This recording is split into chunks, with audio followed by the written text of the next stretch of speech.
Olá, seja bem-vindo a mais um vídeo do canal Política para quem precisa com Márcia Matos.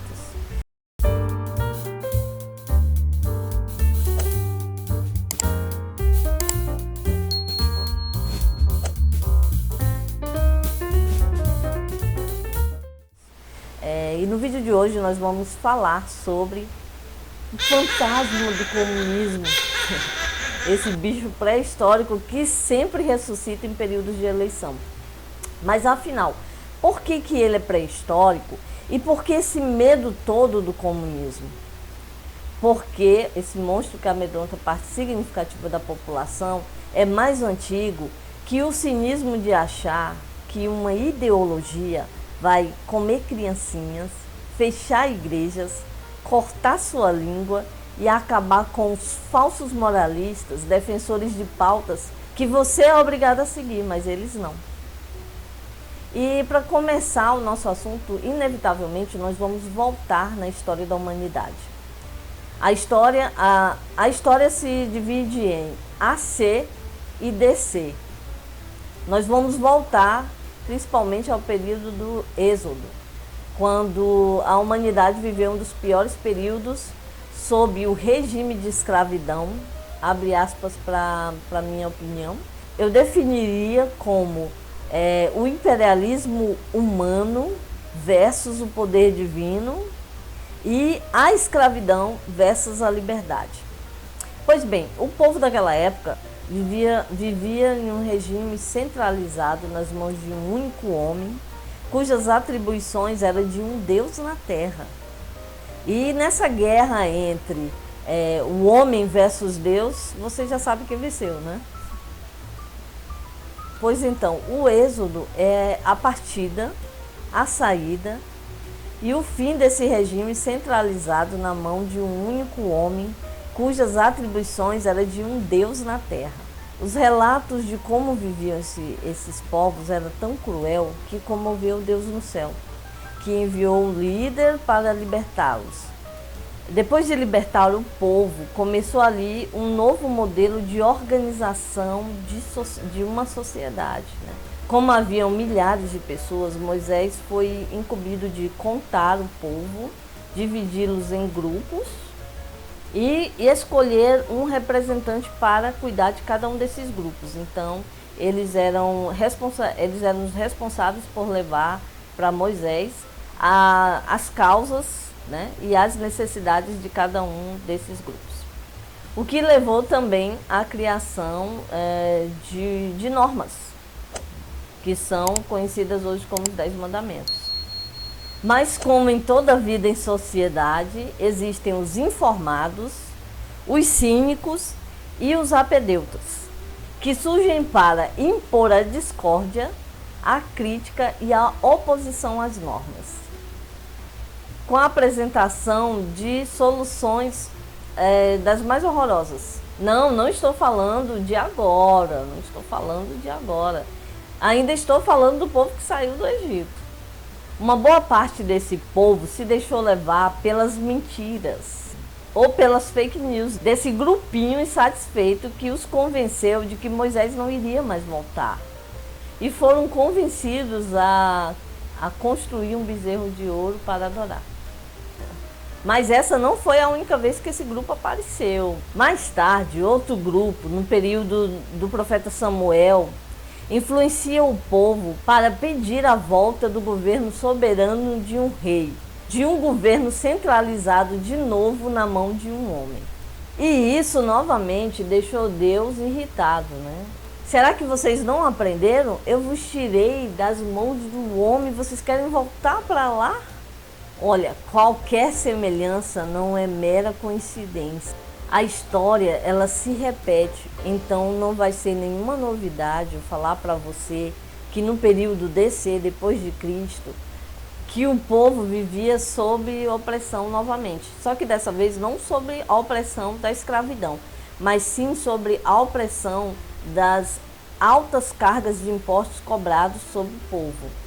Daí, novamente, o povo clama a Deus por um Salvador. E quem Deus envia? Agora, dessa vez, Deus envia o próprio Filho, seu Filho Jesus, para mostrar para o povo que o modelo de sociedade, ela precisa vir acompanhada de amor, comunhão, igualdade, compaixão, sem guerras e sem armas. Mas será que eu preciso dizer novamente o que aconteceu? Exatamente. Esse mesmo grupinho insatisfeito, inconformado e amedrontado que as pessoas fossem levadas nesse ensino a criar um novo tipo de sociedade, convenceram o governo da época de acabar com o que nós poderíamos chamar de comunismo, né, dos cristãos da época. E eu nem preciso dizer que esse grupinho era dos doutores da lei, né? Agora, depois de fazer essa introdução toda na história, nós vamos entrar no nosso assunto. Vamos começar pelo conceito de comunismo. O comunismo é uma doutrina social cujo objetivo é estabelecer o que se chama de estado natural, em que todas as pessoas teriam o mesmo direito a tudo, mediante a abolição da propriedade privada e o fim da luta de classes. Essa teoria é maligna, né? E foi assim que ela foi recebida. Mas quem foi esse anjo mau, esse bruxo que criou esse conceito? Exatamente, Karl Marx. O terror marxista, ou como você ouviu falar no grupo de Zap, o marxismo cultural. Pois bem, esse bruxo não era ninguém mais, ninguém menos do que filho de judeus. Então já dá para você imaginar de onde ele tirou essa teoria e esse conceito.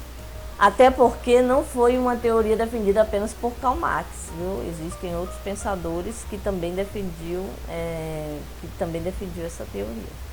O período em que Karl Marx vivia não era nada diferente do que viveram os antepassados das histórias que eu contei, né? Na época a gente vivia uma sociedade já industrializada, mas em que o povo vivia em condições miseráveis de trabalho, de vida social, de vida familiar, de segurança e de saúde, onde os trabalhadores que produziam não tinham condições sequer de comprar os produtos que eles mesmos produziam. E Karl Marx, insatisfeito com aquele momento, resolveu repudiar veementemente o tipo de desigualdade social da sua época. Agora você deve entender por que a extrema-direita odeia a filosofia. Porque a filosofia te obriga a pensar, te obriga a pensar, além do pensamento do filósofo, de discordar de certas coisas que estão aí estabelecidas. Porque a filosofia nos tira desse estado de conformismo, da escravidão, da burrice e nos liberta. Para eles, o povo burrificado e imbecilizado é facilmente manipulado. O povo manipulado é vítima fácil para os enganadores e mercadores da moral e ética que só na estética. Agora fica fácil de você entender por que alguns governos privam a população do acesso à internet. Bom, para o seu espanto, a teoria de Karl Marx nunca saiu do papel. Depois da sua morte, ela voltou a ser pregada em discursos de grandes líderes mundiais, mas só atrás de votos, cujos partidos e siglas tinham até o slogan comunista. Mas o que realmente aconteceu foi a ascensão de líderes populistas, carismáticos com o povo, mas carrasco com o todo. E vale a pena ressaltar que a maioria desses líderes eram militares, que foram eleitos pelo povo na esperança de acabar com a corrupção e a opressão, o que nesse caso foi totalmente o contrário.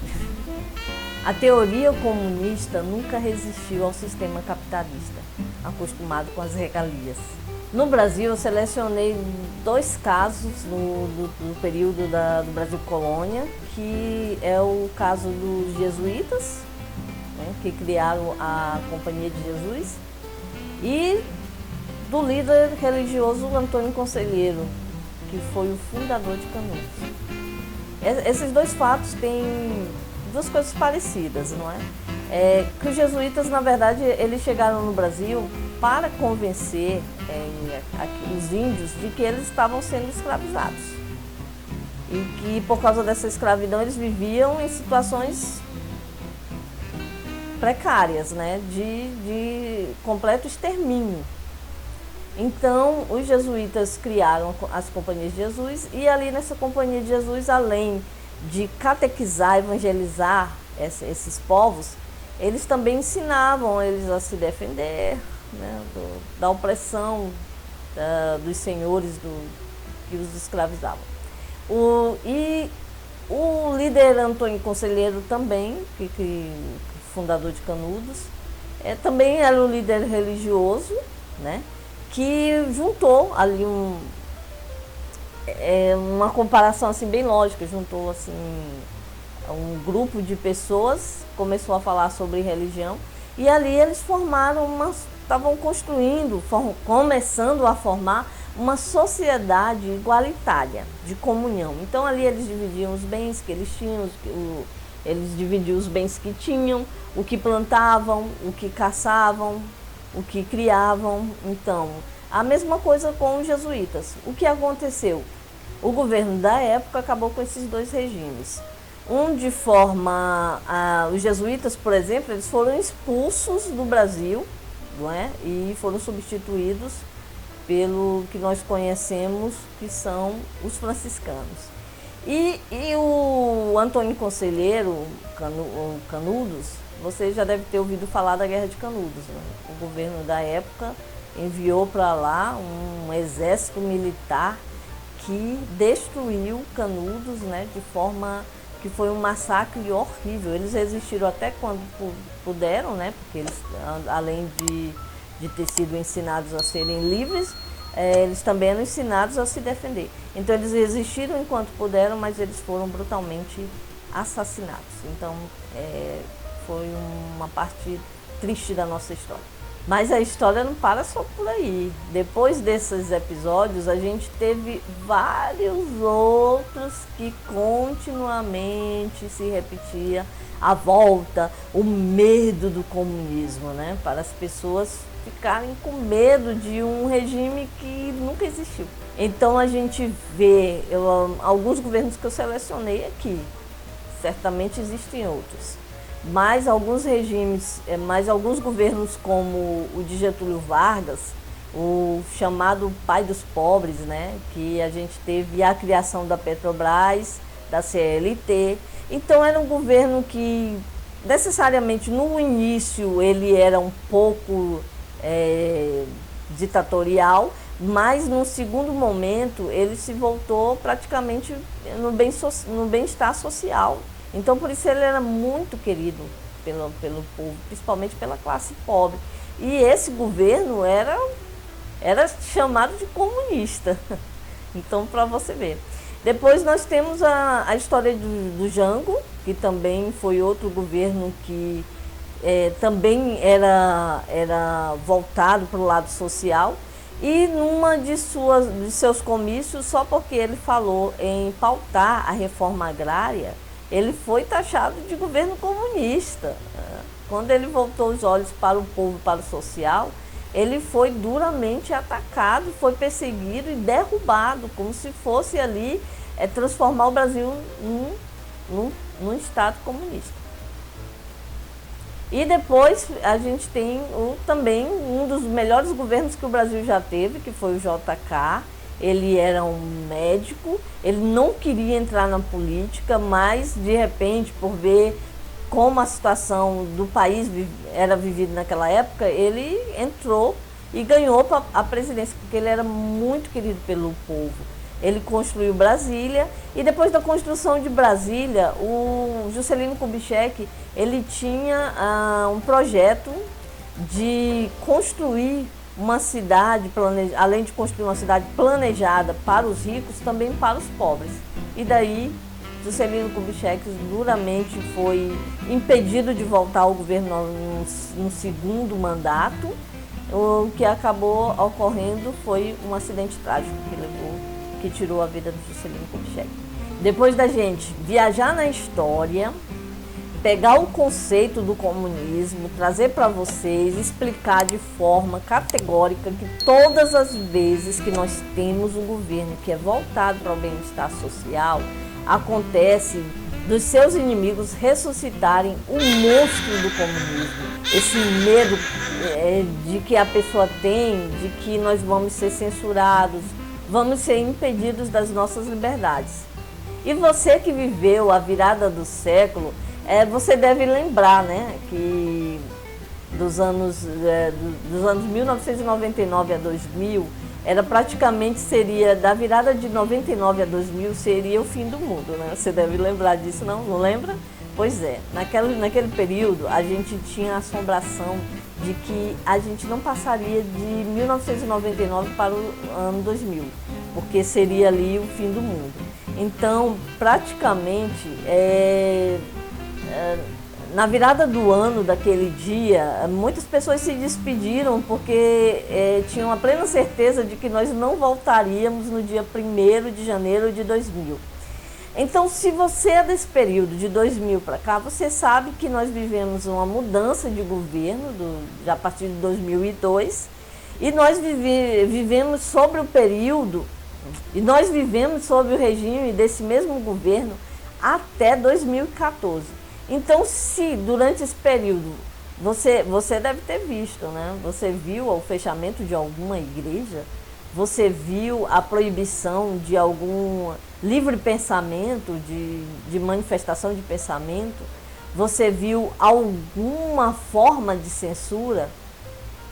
Pois bem, pense bem, esse fantasma do comunismo vai voltar novamente nessas eleições e com um medo aterrorizante de que aqui vamos supor, a gente vire uma Venezuela. Deixa eu falar para você, na Venezuela não é um sistema comunista, não é aquela ideologia do comunismo. Na verdade, ali é uma espécie de ditadura, onde as pessoas realmente elas têm privação de algumas coisas. Mas com relação à pobreza, a gente precisa voltar na história. A Venezuela, como Cuba, são países que sofreram duras sanções dos Estados Unidos.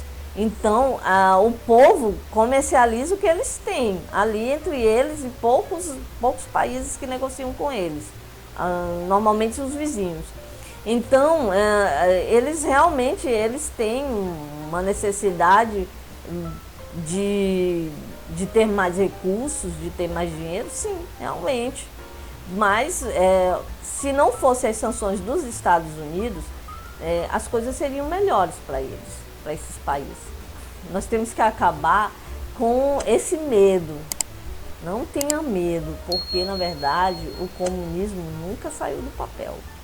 Ficou só na teoria. E se nós formos comparar essa ideologia com modos de vida, a gente vai encontrar o comunismo no cristianismo. Bom, nós vamos encerrar o nosso vídeo. Gostaria de agradecer a você que nos acompanhou até o final desse vídeo.